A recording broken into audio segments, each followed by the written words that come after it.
বন্ধুরা, আসসালামু আলাইকুম। আমরা সবাই কেমন আছি? দোয়া করতেছি সবাই ভালো আছো। এটাই কামনা থাকবে, সবাই ভালো থাকো।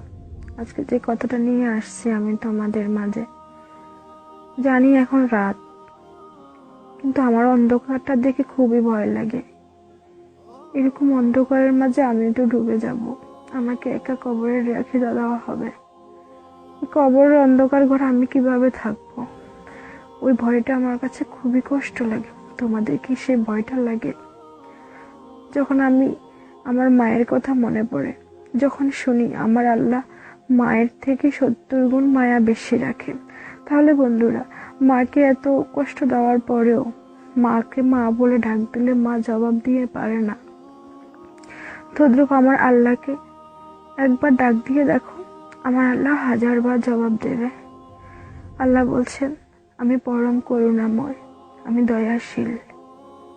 আমার কাছে তোমরা প্রার্থনা করো, আমি তোমাদের প্রার্থনা কবুল করব। নিজের দুঃখের কথা, কষ্টের কথা অন্য লোকের কাছে বলে নিজেকে কখনো ছোট করো না। নিজের কষ্টের কথা, নিজের অভাবের কথা, নিজের দুঃখের কথাগুলো নামাজের বিছানা বসিয়ে যায়, নামাজের উপরে বসে বসে আল্লাহর কাছে বলো। তাহলে আল্লাহ শুনবে, তোমাকে নিয়ামত দান করবে। আমি পেয়েছি সেই নিয়ামত, আমি নিজের স্মরণ সাক্ষী। আমি আল্লাহকে বলতাম আমার কষ্টের কথা, আমার দুঃখের কথা। আল্লাহ আমার দুঃখ শুনেছে, আমার কষ্ট শুনেছে। বন্ধুরা, তোমরাও করো, 5 ওয়াক্ত নামাজ পড়ো, আল্লাহকে স্মরণ করো। আমরা কিসের মালিক জানো? 3.5 হাত জায়গার মালিক, আর নিজের শৈল অনুপাতে 5 কাপড় সাদা কাপড়ের মালিক। আর গোসল, আমাদেরকে বড়ই পাতার গরম জল দিয়ে গোসল করানো হবে। এটাই হচ্ছে আমাদের জীবন, আমাকে বিদায় দিতে হবে।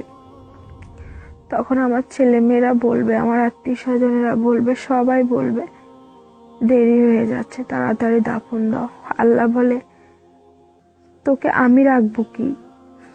তোর আত্মীয় স্বজনেরা তো তোকে উপরে রাখতে যাচ্ছে না, তোর রু আমি নিয়ে আসার সাথে সাথে তোকে দাফন করার ব্যবস্থা করতেছে। এটাই হচ্ছে আমাদের ভবিষ্যৎ, এটাই হচ্ছে আমাদের জীবন। জন্ম যখন নিয়েছি, মৃত্যু হবেই, কিন্তু সেই মৃত্যুর ভয়টা আমার কাছে খুবই কষ্ট হয়। আল্লাহ পৃথিবীতে দিয়েছে পরীক্ষা নেওয়ার জন্য। আমি দেখতেছি অনেক কষ্ট হচ্ছে, কি করব? এখনকার মানুষের আচরণ দেখলে আরো কষ্ট লাগে। একটা বাড়ি করতে গেলে চাঁদা লাগে, মানুষের একটু টাকা হলে চাঁদা লাগে, একজনের মেয়ে বিয়ে দিতে গেলে চাঁদা লাগে। এটাই হচ্ছে জীবন। আল্লাহ সবাইকে হেদায়েত করুক। আসসালামু আলাইকুম রাহমাতুল্লাহি ওয়া বারাকাতুহু।